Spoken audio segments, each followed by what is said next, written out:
¿Ya? Bien, bien.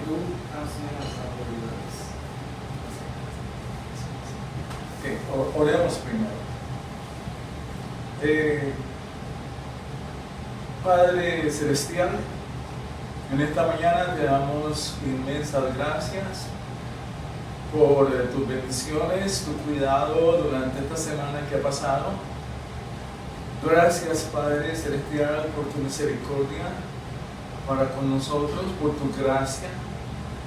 Señor, porque en el transcurso de todas nuestras vidas nos has cuidado y hasta aquí, Señor, hemos llegado. Gracias, Señor, a tu bondad, a que has bendecido nuestras vidas, Padre Santo, de una manera maravillosas, especialmente por habernos dado la salvación eterna, el regalo más grande que, Señor, hemos podido obtener de ti. Y en esta mañana, Señor, venimos acá con corazones agradecidos y también, Señor, con el propósito de alabar y glorificar tu santo nombre. Que todo lo que digamos, que todo lo que pensemos y hagamos sea para honrarte, para glorificarte. Y, Señor, que en esta mañana seas tú hablándonos, Señor bendito, mostrando lo maravilloso que tú eres a través de tu Santo Espíritu. Que en este estudio, Señor, tu Santo Espíritu nos guíe, Señor, y nos conduzca hacia la verdad tuya, Padre Santo. Gracias por todos nosotros aquí presentes, Padre Santo, y que tu bendición sea sobre nosotros en esta mañana, sobre nuestras familias. Padre Santo, hemos orado en tu santo nombre. Amén.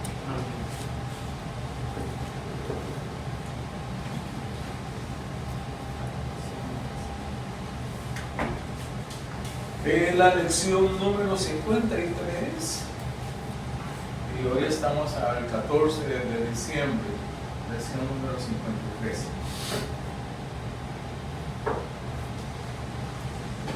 Bien, vamos a entrar un poco en contexto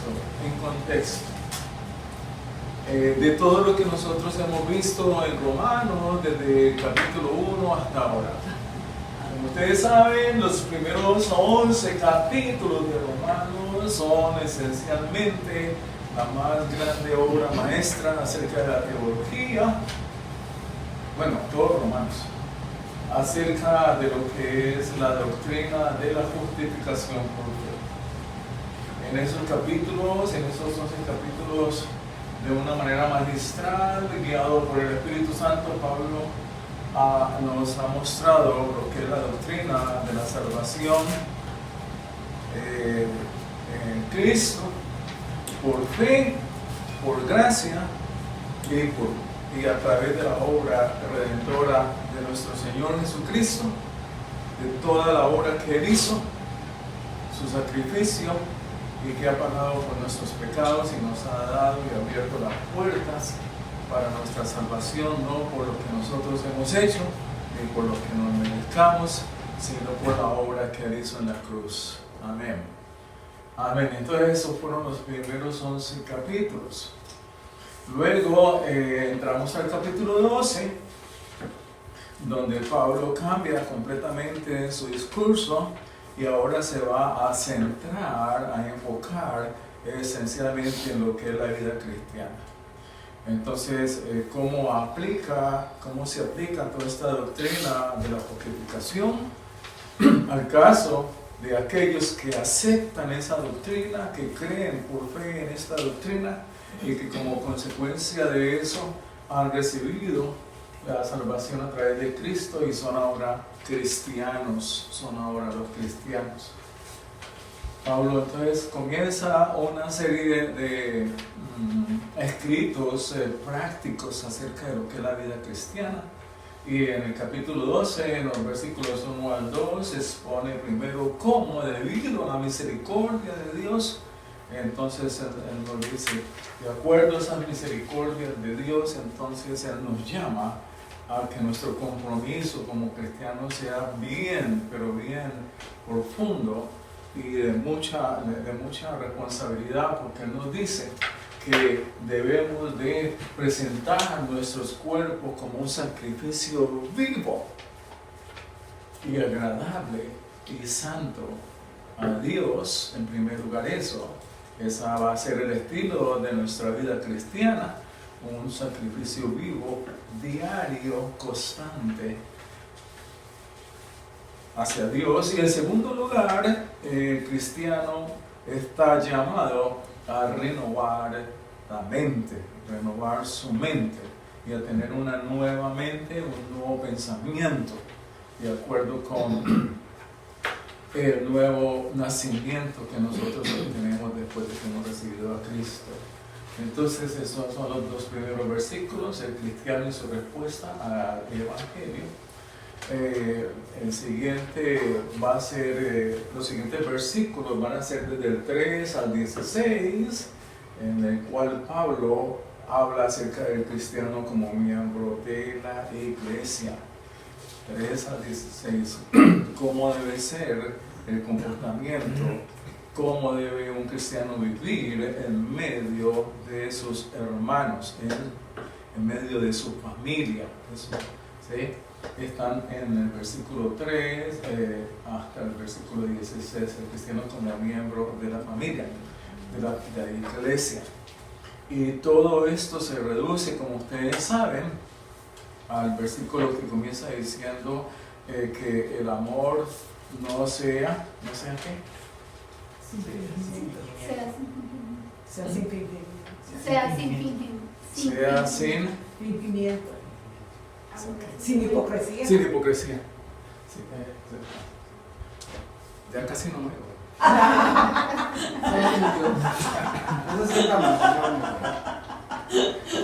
A mí me han mandado ponerme los aparatos, pero no. Es muy orgulloso para ponerlo. Bueno, porque si lo necesita. Después de toda mi vida ser profesor, ¿sí? Desde que tenía 20 años hasta ahora.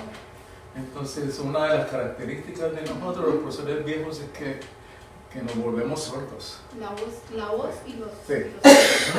Bien, entonces es eso. Y entonces esto se basa en el amor cristiano, que es el que nos debe dirigir en nuestras relaciones con nuestros hermanos de la iglesia. Todo debe basarse en el amor. Y como ustedes saben, este es un amor sobrenatural, un amor que va más allá o que sobrepasa las barreras de nuestra propia naturaleza humana. ¿Sí? Es eso. Luego los versículos del 17 hasta el 21, en el cual Pablo habla acerca del cristiano como miembro de la sociedad.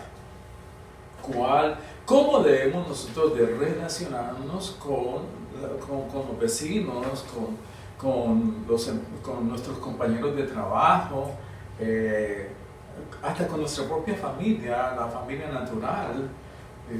¿Cómo es esto? Y entonces aquí estamos hablando nosotros en estos versículos desde el 3 hasta el 21 de los deberes cristianos que veíamos el domingo pasado y que yo los puse en un cuadrito, ¿cierto? Quedan como 23 creo de esos. Los dividiste en tópicos. Y luego los dividí y entre esas divisiones veíamos que el más importante era ¿cuál? Para mí, pensar bien de uno mismo. Pensar bien de uno mismo, pensar correctamente de uno mismo. Pero que no le deba a nadie, no pagar mal. No pagar mal por bien. En realidad, en esos 23, 24, no recuerdo bien, 22 o 23 deberes del cristiano, Pablo esencialmente hace énfasis. Muchos de ellos, como unos 5 o 6 deberes, se relacionan en cuanto a no pagar mal por mal. A no pagar mal por mal, ¿sí? Amar a nuestros enemigos, ser de bendición para nuestros enemigos, ¿sí? Un cambio radical en relación con el Antiguo Testamento, ser de bendición, socorrer a nuestros enemigos, y romper la cadena del mal en nosotros. Que la propagación del mal termine en nosotros. De tal manera que cuando alguien nos ofende o algo así, entonces no vamos a responder con mal, porque si respondemos con mal, entonces el mal nos está tomando a nosotros y estamos siguiendo la cadena del mal. ¿Sí? Y no solamente eso, sino como oí ayer la esposa de, ¿cómo se llama el que mataron? Kurt. Erika. Sí, que es increíble, esta señora ha dicho que ella perdona al asesino de su esposo. Esto fue una tragedia horrible, horrible, ustedes saben lo que es eso. Pero así debe ser, porque Perdió su porque verdaderamente Dios perdonó a que crucificaron a su hijo. Padre, O sea, perdónalos. Padre, Exacto, perdónalos. Padre, perdónalos Y porque no ella saben qué dijo hacen. que eso. Y una de las cosas interesantes que ella dijo es que le preguntaron, ¿y usted por qué perdona a esta persona que le ha hecho tanto, pero tanto mal? Mira a sus hijos como han quedado sin padre. Y ella dijo varias razones, ¿no? Una de las razones es que ella dice, bueno, yo lo perdono por mí misma, por mí. Porque tengo que hacerlo por mí. Correcto. Porque yo no puedo seguir con esta cadena de maldad. Sí, porque Y entonces yo tengo que curarme, además. ¿Sí? Y entonces sobrepasar esto, porque acuérdense que cuando uno dice, no, este dicho que es tan horrible, yo te perdono, pero no olvido, ¿verdad? Es que es tan común. Yo te perdono y no olvido eso. Eso no es perdonar. Exacto. Eso no es perdonar. ¿Sí? Entregar la justicia a manos de Dios. Uno perdona a una persona cuando tú te recuerdas de lo que No hay ha dolor, hecho, no hay dolor. pero no hay dolor. Exacto. Exacto. Eso es. No hay dolor, no hay sentimiento de ira contra esa persona, sino que Resentimiento. paz. Eso sí es perdonar. Aunque usted se recuerde de lo que pasó. Porque ¿cómo va a olvidar? ¿Sí? Se Entonces, quedó es grabado. eso. Entonces ella dice, yo lo perdono por mi bien. Y por otras razones que ella da, ¿no? Pero dice por mi bien. Es tan importante, ¿sí? Eso. Entonces ahí se rompe eso. Y además, como dice Pablo, porque en la medida en que nosotros perdonamos, en esa misma medida, nosotros somos testimonio como cristianos, ¿sí? Primero, somos testimonios, damos testimonio de lo que es ser una persona cristiana. Y segundo, como dice Pablo, porque esa persona se va, por ejemplo, puede avergonzarse, como dice él, pone carbones en su cabeza, ¿sí? Va a dar vergüenza, ¿sí? Y también puede estar la esperanza de que ya vea que nosotros los cristianos somos distintos y digan, Siga el ejemplo, exacto. Siga el camino y busque de Dios. Amén. Sí, así es. Bien, entonces es eso, el cristiano como miembro de la sociedad. Bueno, y ahora vamos para el capítulo 3. El cristiano como ciudadano. Entonces tenemos el cristiano como miembro de la iglesia, el cristiano como miembro de la sociedad y el cristiano como ciudadano. Nos vamos a referir entonces ahora al cristiano como ciudadano. Dios te bendiga. Como ciudadanos. Sí. Buenos días, hermano. Buenos días, ¿cómo están? Buenos días, buenos días. Ok. Entonces comenzamos, ¿sí? Dice primero, capítulo 13, versículo 1, dice, sométase toda persona a las autoridades que gobiernan, porque no hay autoridad sino de Dios. Y las que existen por Dios son constituidas. Este primer versículo es el básico para todo. Por tanto, el que resiste a la autoridad, a lo ordenado por Dios, se ha opuesto. Y los que se han opuesto recibirán condenación sobre sí mismos. Bien, estos dos versículos, los primeros dos versículos son van unidos, ¿no? En cuanto a lo que es la autoridad como representación de Dios. Seguimos. Versículo 3, porque los gobernantes no son motivo de temor para los de buena conducta. Es muy claro. ¿Sí? Entonces, si, como otro dicho de nosotros, el que nada debe, Nada teme. nada teme. El que nada debe, nada teme. Esa sí es una buena frase de la cultura nuestra. ¿Sí? El que nada debe, nada teme. ¿Sí? No son motivo de temor para los de buena conducta, sino para el que hace el mal. Solo el que hace el mal debe temer a los gobernantes. ¿Deseas pues no temer a la autoridad? Haz lo bueno y tendrás elogios. Haz lo bueno y tendrás elogios de ella. Pues es para ti un ministro de Dios para bien. A mí me llamó mucho la atención aquí esta palabra, ministro de Dios. Según Pablo, los gobernantes son ministros de Dios. Qué interesante, ¿eh? Ministros de Dios.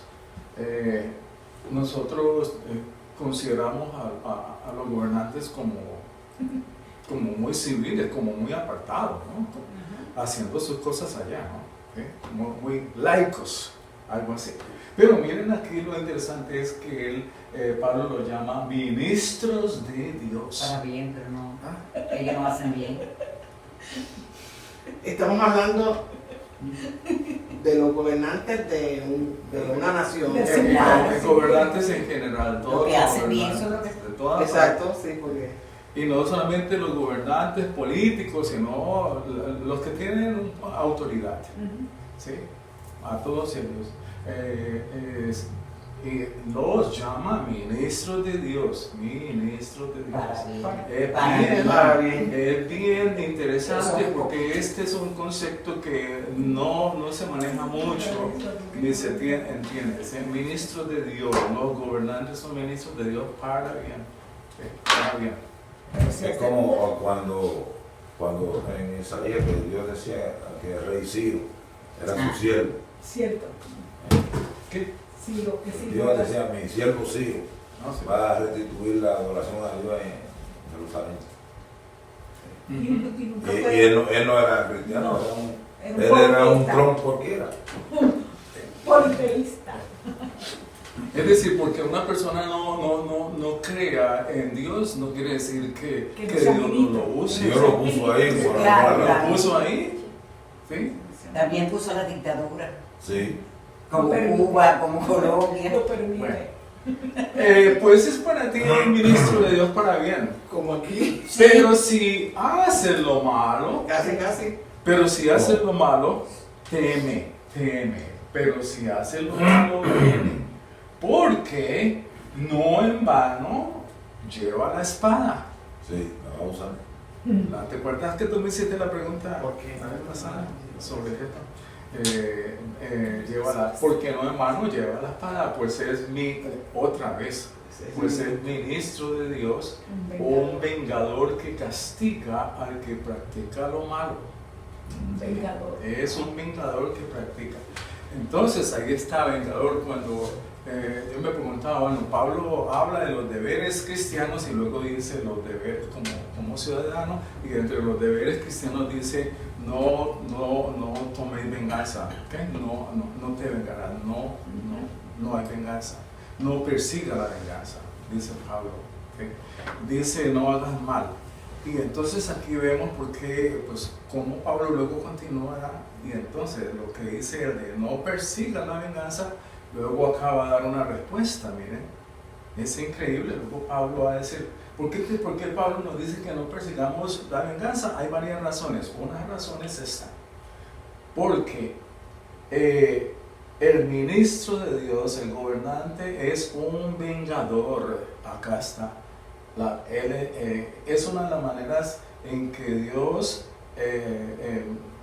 hace de él la venganza, un vengador que castiga al que practica lo malo. un vengador que castiga lo que practica la mano. Por esa razón, son una de las razones que Pablo dice, no persigan la venganza, no se metan en la cabeza esto de que hay que vengarse de las personas, porque la venganza es atribuida a Dios. ¿Sí? Entonces no nos debemos de tomar la justicia por nuestras propias manos, por ejemplo. Es igualmente, ¿no? La justicia por nuestras manos. Okay. Luego, versículo 5, por tanto, es necesario someterse no solo por razón del castigo, sino también por causa de la conciencia. Esto bien importante, me llama la atención mucho, no solamente por razón del castigo, sino también por causa de la conciencia. Yo le digo a mis alumnos, claro, cuando el profesor no está ahí, entonces todo se descompone, pero cuando el profesor llega, todo el mundo bien, ¿sí? Porque, sí, porque si no, aténgase a las consecuencias, ¿sí? Eso me cuenta algo, Sí. una anécdota que yo tuve cuando chiquita. De la maldad de Casiano. Sí, la maestra se fue y dijo, todo el mundo en silencio.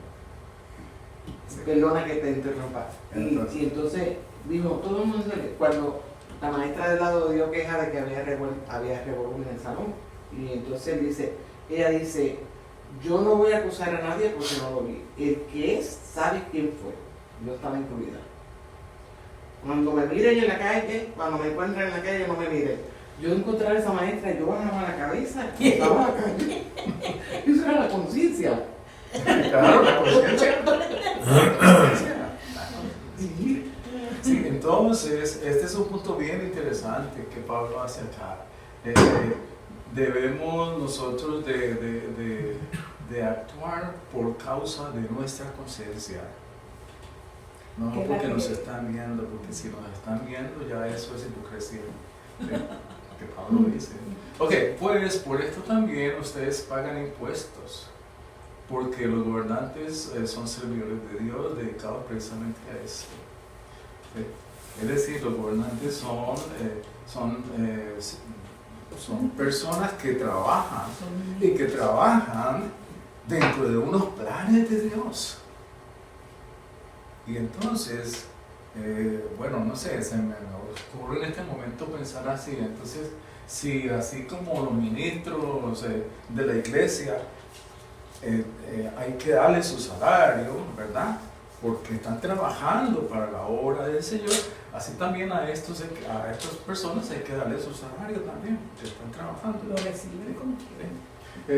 Y la manera es pagando los impuestos, porque los gobernantes son servidores de Dios, dedicados precisamente a esto. ¿Sí? Paguen, paguen a todos paguen a todos lo que deban. Al que impuesto, impuesto. Al que tributo, tributo. Al que temor, temor. Al que honor, honor. ¿Sí? Ahí termina entonces Pablo esta introducción acerca de lo que es el ciudadano cristiano y la manera en que debe de actuar en la sociedad. ¿Sí? Bien. Esta es la palabra de nuestro Señor, palabra eterna e inmutable. Amén. Amén.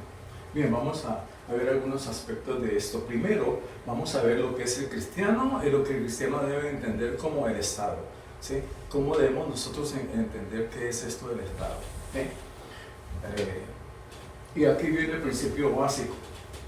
El principio básico por el cual nosotros debemos entender, interpretar el Estado y todo lo que son las funciones del Estado y todo lo que es la estructura del Estado, debe basarse en que toda autoridad proviene de Dios. Toda autoridad proviene de Dios. Y dice toda autoridad. No solamente se está refiriendo al caso de la política o de la autoridad estatal, sino que se está refiriendo a toda autoridad en general. ¿Sí? O sea que Es claro, tiene que ser así, toda autoridad proviene de Dios. El versículo 1 dice uno, sométase toda persona a las autoridades que gobiernan, porque no hay autoridad sino de Dios, sino de Dios. ¿Sí? Ahora, ¿por qué razón eso tiene que ser así? Sencillamente porque si nosotros decimos que quien concede la autoridad o quien maneja la autoridad son los seres humanos, pues quiere decir que Dios no participa de eso y entonces estamos dejando a Dios afuera. Y Dios, todo lo que pasa, absolutamente todo lo que pasa, se debe a Dios. Todo se debe a Dios, hasta lo que pasa en la historia, en la política. ¿Sí? Todo se debe a Dios, sin excepciones. ¿Sí? Muchas veces pensamos que lo bueno es lo que se debe a Dios. No, lo malo, Dios lo ha decidido así, con un propósito. ¿Sí? Con un propósito. ¿Ya?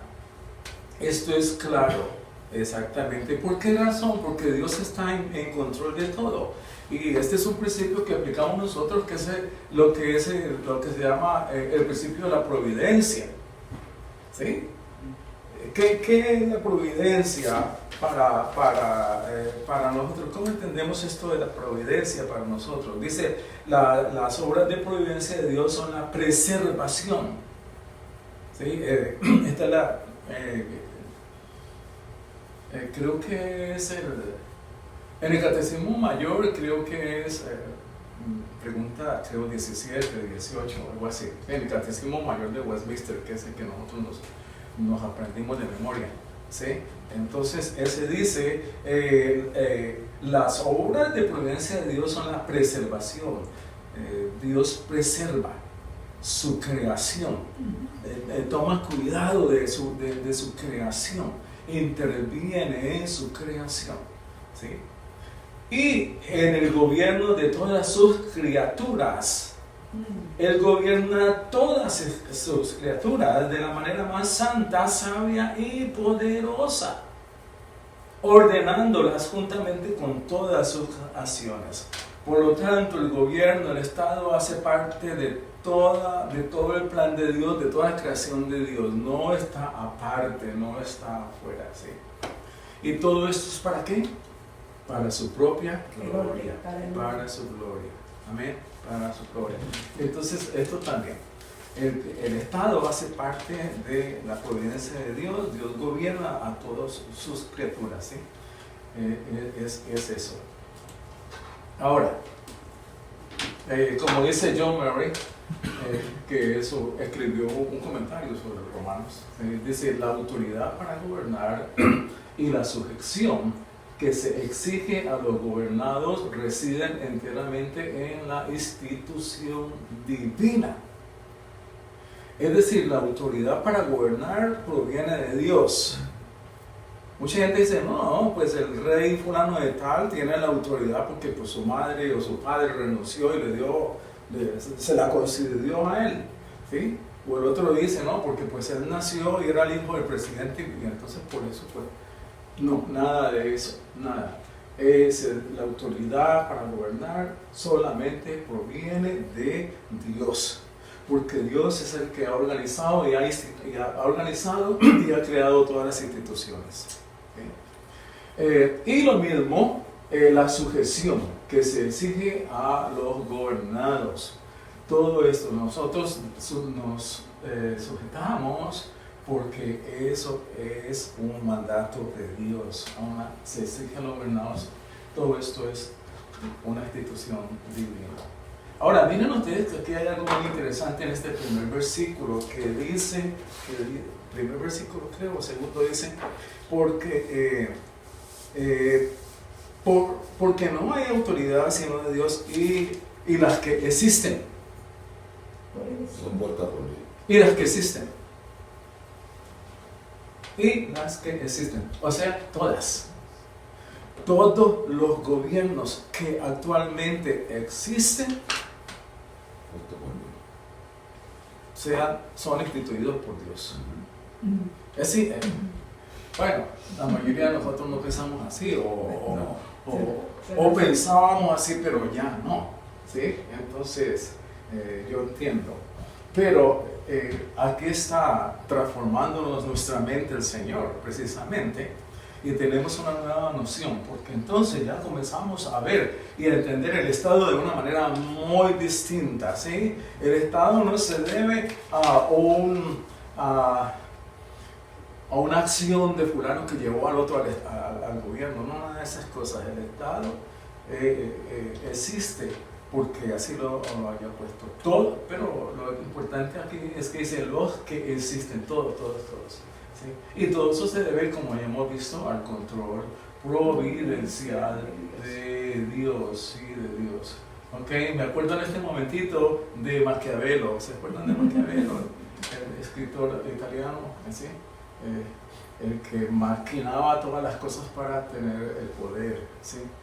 Sí, todo eso, ¿eh? Ok, pero no, aquí no hay cosas de... Aquí Maquiavelo no cabe, ¿sí? Ok, y en ese principio, de acuerdo, entonces ya, eso es lo primero que entendemos, ¿no? Cuando nosotros analicemos lo que pasa en el mundo, analicemos siempre bajo una ventana, que es la ventana de que eso que está pasando no es por los hombres o por cosas así, sino porque es el plan de Dios. Es el plan de Dios. Y los planes de Dios, entre otras cosas, los planes de Dios no los puede cambiar nadie. Ni el hombre más poderoso del mundo podrá cambiar los planes de Dios. ¿Sí? Ni el gobernante más poderoso del mundo, con el ejército más poderoso del mundo, podrá cambiar los planes de Dios. Eso nos aterriza un poquito, porque son tantas las cosas que hoy en día se hablan. ¿Sí? Que el anticristo apareció por acá, que este es el anticristo. Hermano, no tomen las cosas tan a pecho. ¿Sí?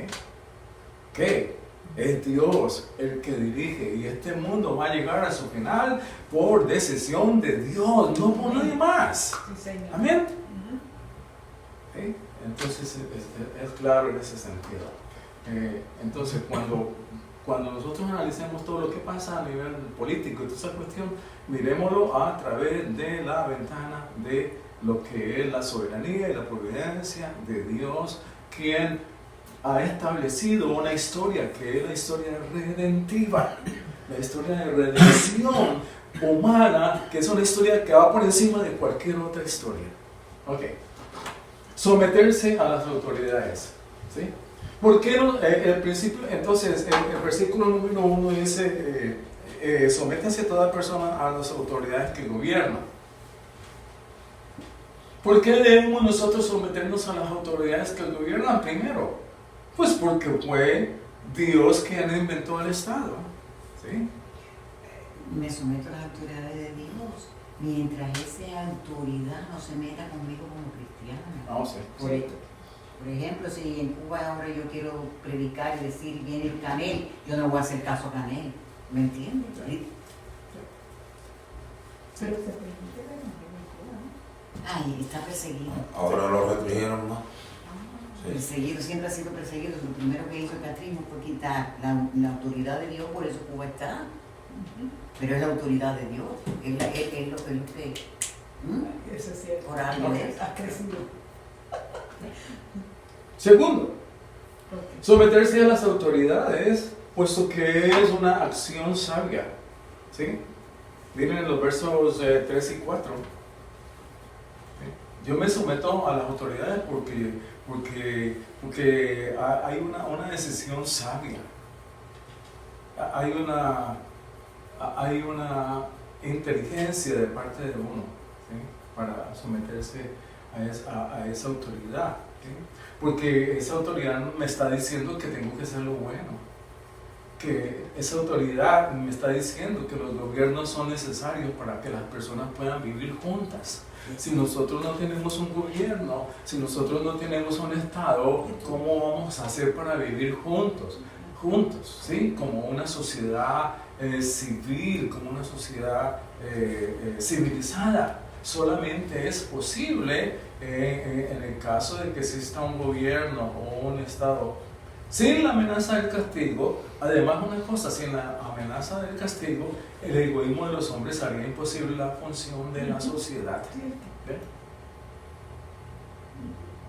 Porque sería horrible si no se tuviera una anarquía, ¿sí? Por el egoísmo y la naturaleza egoísta de las personas que harían imposible el funcionamiento de ese Estado, ¿sí? Es eso. Me someto a la autoridad porque es una acción sabia. Me someto a la autoridad porque la autoridad es lo más viable dentro del Estado, ¿sí? Para que un Estado funcione viablemente, tiene que tener un orden, tiene que tener una autoridad, y no solamente tiene que tener una autoridad, ¿sí? Sino que tiene que ser una autoridad que imponga, ¿sí? ¿Sí? Que por eso dice en el versículo 4, no en vano lleva la espada, no en vano lleva la espada. El poder para castigar a los que hacen el mal. En esa manera es que se puede haber un orden social.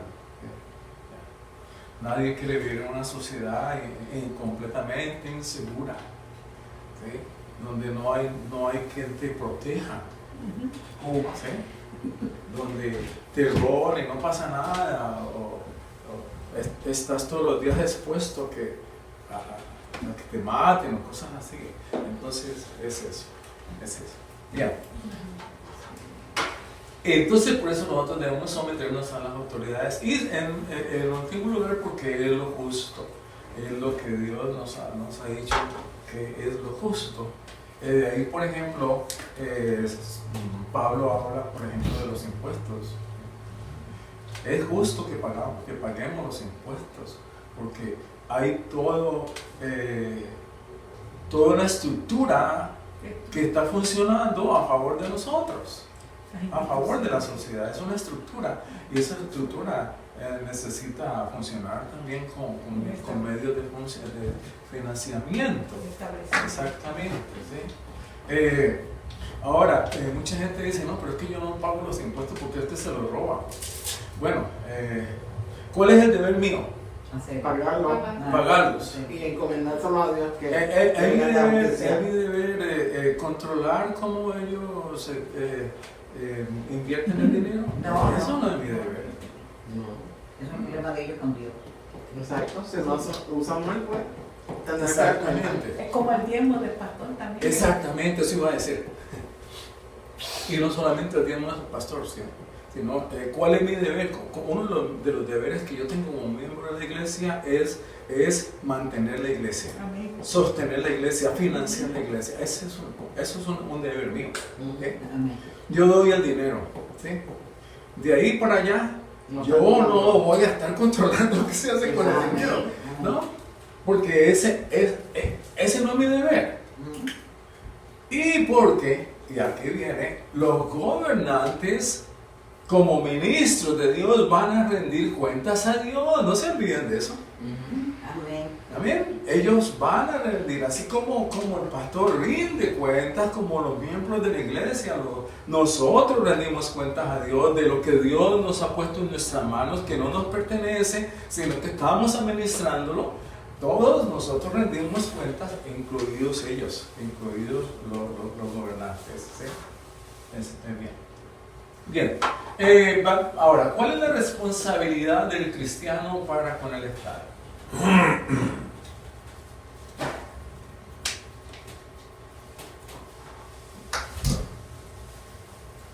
Primero, como ya lo vemos en el versículo 1, debemos obedecer al Estado.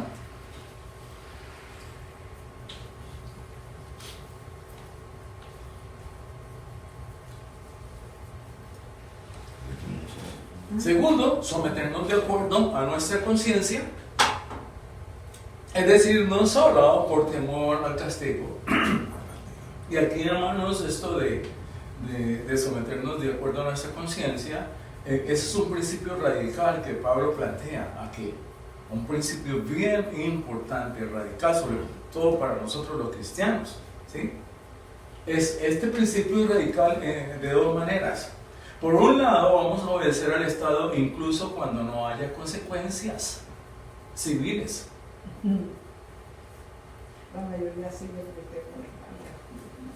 Obedecemos al Estado, somos buenos ciudadanos, aunque no haya consecuencias civiles, consecuencias penales, ¿sí?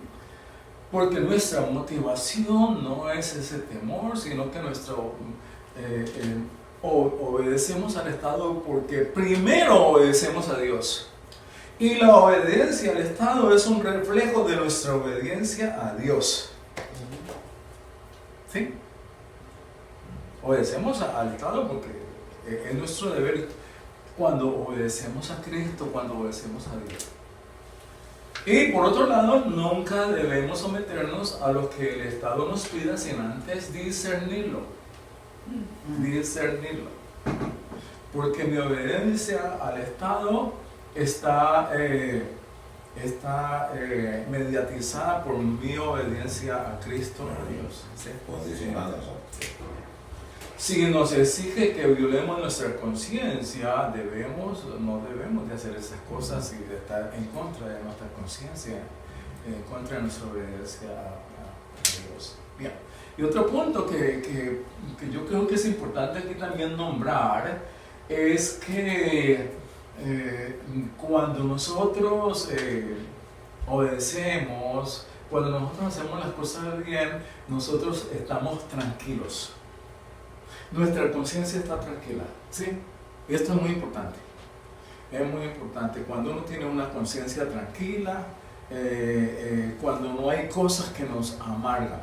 ¿Por qué razón es esto? Primero por lo del Estado, pero no. Primero porque cuando mi conciencia no está tranquila, yo no puedo tener una buena relación con Dios. ¿Sí? Ni contigo mismo. Ni conmigo mismo. Sí. Conmigo mismo. No se duerme bien. Entonces, primero por eso. ¿Sí? Cuando yo tengo una conciencia en paz, una conciencia tranquila, transparente, mi relación con Dios está bien. ¿Sí? No tengo que huirle a Dios, ¿verdad? Y estoy tranquilo y en paz conmigo mismo. Paz conmigo mismo. Entonces, por eso toda la conciencia es tan importante. Sometiéndonos de una forma respetuosa, apropiada y que rinda honor. Nosotros debemos de someter a las autoridades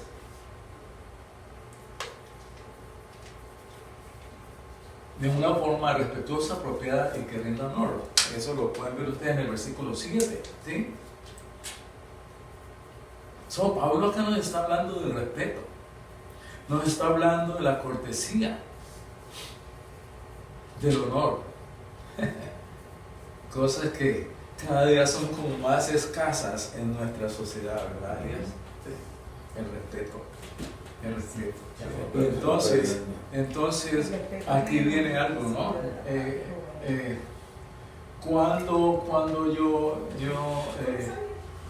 Cuando yo respeto a los demás, yo respeto a los demás cuando yo respeto a Dios. Amén. Amén. Es lo básico. Si yo no tengo respeto por Dios, no voy a tener respeto por nadie. Eso es muy claro. Entonces, esto es una derivación de nuestra obediencia cristiana, ¿sí? Y ese respeto y ese honor que se muestra a las autoridades es un reflejo de mi carácter. Si yo, y comienza por la casa, comienza por la familia, ¿sí? Comienza por la familia. Si nosotros no hacemos que los niños y los hijos respeten al papá, a la mamá, al tío, a la abuela, al abuelo, si ellos no respetan, tampoco van a respetar a nadie. ¿Amén? Sí. Entonces, qué importante que Mi es abuelo eso. siempre nos decía. Respeto. El respeto. Sí. Hay un problema de respeto hoy en día, que sobre todo los profesores Lo Son sufren los más que mucho, sufren en la Lo escuela, sufren sí, mucho, sí, ¿sí? sí.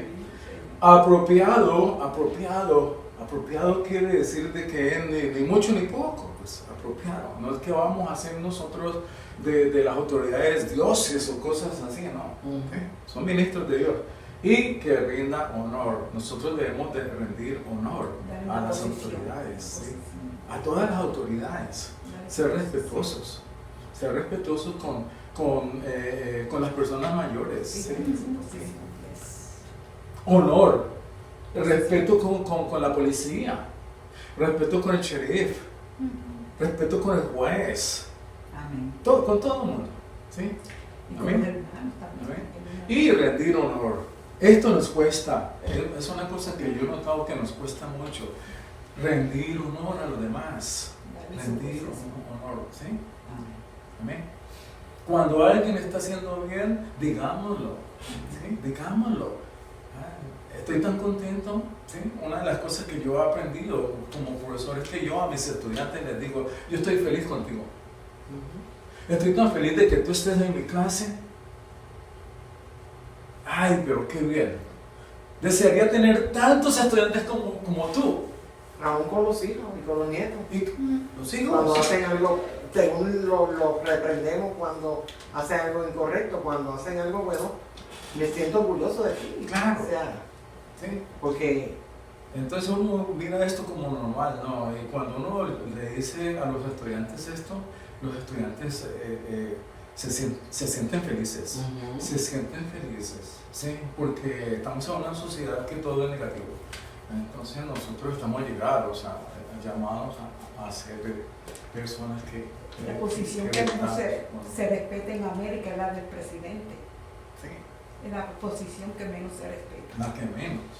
Lo mismo la policía, Ahora, los en este sheriffs, ¿sí? No se respeta a la policía, se enfrentan a la policía y todas esas cosas. No, Dios Cierto. no llama a eso. Todo el mundo con su posición. Amén.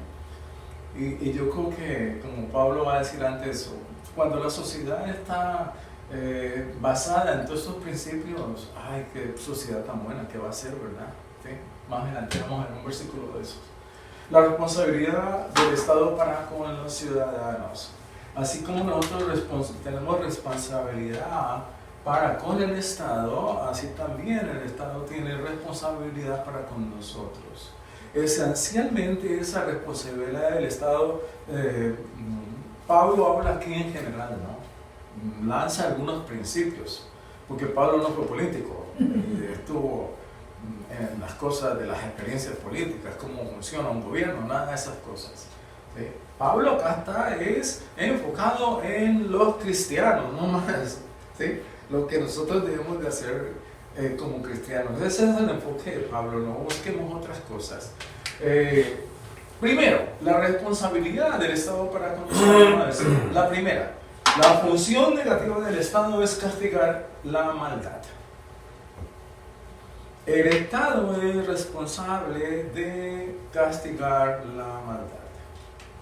Por eso es que entonces Pablo dice, ¿sí? Que no en vano el Estado tiene la espada, ¿sí? Además no puede haber orden civil, no puede haber orden civil a menos que el Estado castigue la maldad. Por eso hay leyes. Asesinatos, fraudes, robos, todas estas cosas son cosas que destruyen una sociedad. Todo eso destruye la sociedad. ¿eh? Y por eso la espada es el poder para castigar, para sancionar, para castigar, para sancionar. El Estado castiga, sanciona, el Estado disciplina con la espada. ¿sí? Yo me acuerdo que hace muchos años me encargaron dictar una clase en la iglesia, muchos años, que se llamaba la Escuela de Padres. ¿sí? Y mi esposa y yo estábamos encargados de dictar la clase. Y la Escuela de Padres, esa era un ministerio de la iglesia para los padres. Desde los padres más jóvenes hasta los, ¿sí? todo, para enseñarle a los padres cómo ser padres. porque a los padres nadie les enseña cómo ser padres. ¿Sí? Y a mí me tocó eso. Y una de las frases que pusimos ahí en el salón era una que decía, disciplina a tu hijo con amor, porque si no la sociedad lo va a disciplinar con la espada. Eso es muy cierto. Así es. Disciplina a tu hijo con amor, si no la sociedad lo disciplinará con la espada. Y a nadie quiere que sus hijos sean disciplinados con la espada. Nadie, ¿sí? Y segundo, la función positiva del Estado es para bien. Haz lo bueno y tendrás elogio de ella, para bien.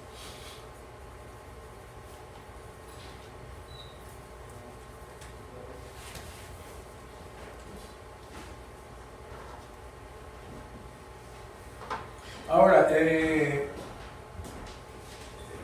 ¿cómo se entenderá acá esto de tendrás elogio de ella? Pues la mayoría de personas dice que disfrutará de los beneficios de ese estado, de los beneficios de esa sociedad. La propiedad ¿sí? privada. La propiedad privada. ¿Sí? ¿Qué beneficio Es un beneficio. Y bueno, todos los beneficios que uno puede disfrutar de una sociedad. Y el Estado está para patrocinar el bien, ¿sí?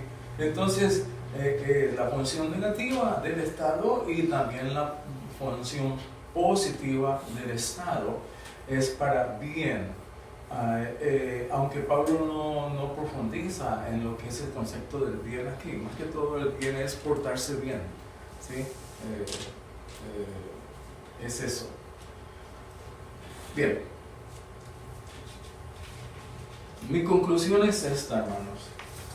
De todo lo que hemos visto aquí, lo que nosotros entendemos por el Estado, cómo debemos nosotros enfrentar todas las cosas sobre el Estado, todo eso. Y hermanos, lo mejor que nosotros podemos hacer es sencillamente orar. Oremos por nuestros líderes. Muchas veces las personas cristianas no oran por sus países ni oran por los líderes por una razón, porque piensan que ellos están aparte de Dios, que Dios no los influye. Esa idea se tiene percibida tremendamente en nuestra sociedad. Entonces nadie ora por los líderes, nadie ora por los estados, nadie ora, pero no, aquí nuestra concepción cambia completamente, porque es Dios quien ha puesto ese gobernante ahí, y ese gobernante va a rendir cuentas, y ese gobernante está haciendo un ministro de Dios dentro de los planes de Dios. Y por lo tanto está siendo influenciado por Dios, porque Dios lo ha puesto ahí. Y así como Dios lo pone, Dios lo puede quitar. De modo que es pero tan importante que nosotros oremos por nuestros líderes. ¿Sí? Esa es, yo creo que la conclusión mejor que nosotros podemos sacar. Segundo, así mismo, ¿cuál es nuestra principal actitud frente a los líderes, frente al Estado? Nuestra actitud como cristiana es de orar por ellos.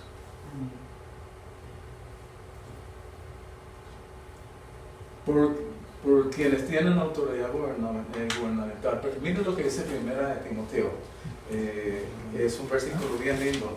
Dice: exhorto, pues, está hablando Pablo, exhorto, pues, ante todo, que se hagan plegarias, oraciones. Miren, plegarias, oraciones, peticiones y acciones de gracias por todos los hombres, por los reyes y por todos los que están en la autoridad. ¿Sí? Plegarias por ellos. Tenemos que hacer plegarias por ellos. Peticiones a Dios, oraciones a Dios acerca de todo lo que está pasando en el país suyo, en el país mío, en este país de acá, como sea, ¿sí? Ahora, mire qué diciendo lo que dice luego Pablo, para que podamos vivir una vida tranquila. O sea que son los líderes, ellos quienes están ayudándonos a llevar una vida tranquila. Sin los líderes es difícil que llevemos una vida tranquila. Dice, para vivir una vida tranquila y sosegada, con toda piedad, y dignidad, porque esto es bueno. El Estado tiene que impulsar la bondad, y la bondad es que en la sociedad las personas deben de llevar una vida tranquila, sosegada, una vida piadosa y una vida digna, ¿sí? Y todos los miembros de esa sociedad son personas dignas, porque todos fueron hechos a la imagen de Dios, el cual quiere, Dios nuestro Salvador, quiere que todos los hombres sean salvos y vengan al pleno conocimiento de la verdad. Esta es entonces, hermano, lo que dice Pablo acerca de eso. Vamos a terminar entonces. Oremos. Padre Santo, gracias, Señor. Gracias por esta enseñanza de hoy día que nos ha hecho claridad acerca de lo que es la función del Estado, la función de los gobernantes, ministros tuyos, Padre Santo. Señor bendito, y danos, Señor, la convicción para orar por ellos, para pedirte a ti, para hacer plegarias por los gobernantes, Señor, peticiones, oraciones por ellos, Señor. Te pedimos, Padre Santo, que tú, Señor, guíes a todos los gobernantes en el mundo. Te pedimos, Señor, que sean ellos, Señor, guiándose a través de ti, Señor bendito, y que sea su propósito el de que todos los miembros de la sociedad lleven una vida tranquila, sosegada, Padre Santo. Gracias, Señor, por este día, y permítenos, Señor, ahora que en el servicio tu nombre sea alabado y glorificado. Amén. Amén. Amén.